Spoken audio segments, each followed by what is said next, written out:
Iran और Israel के बीच तनाव अब बढ़ता जा रहा है। इस बीच दर्जनों इजरायली वायुसेना के लड़ाकू विमानों ने मंगलवार रात भूमध्य सागर के ऊपर हवाई युद्धाभ्यास किया, जिसे ईरान के लिए एक संदेश माना जा रहा है।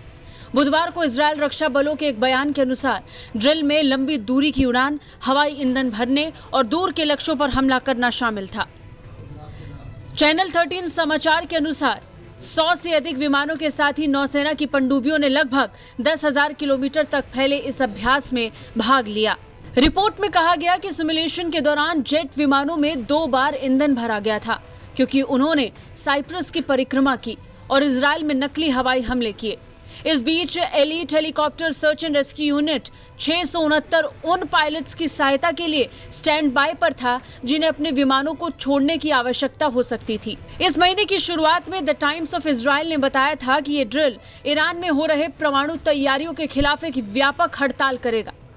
जानकारी के मुताबिक रत ऑफ फायर, जिसमें आईडीएफ की लगभग सभी शाखाएं शामिल हैं, वो लेबनान में ईरान समर्थित हिजबुल्लाह आतंकवादी समूह के खिलाफ इजरायल की उत्तरी सीमाओं पर लड़ने के लिए प्रशिक्षण पर ध्यान केंद्रित कर रहा है।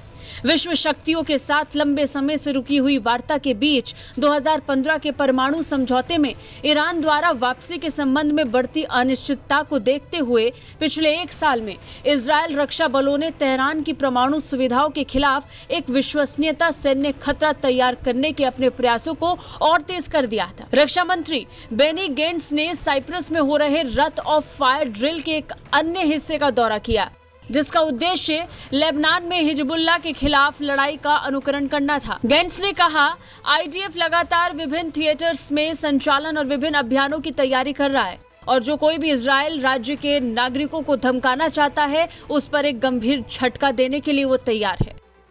सैन्य अधिकारियों ने यह भी कहा कि इसका उद्देश्य कई मोर्चों पर युद्ध के लिए सैनिकों और शीर्ष अधिकारियों की क्षमता और तैयारी को बढ़ाने के साथ साथ अन्य आपातकालीन संगठनों, स्थानीय अधिकारियों और सरकारी मंत्रालयों के साथ समन्वय बढ़ाना भी है। ब्यूरो रिपोर्ट, भारत तक।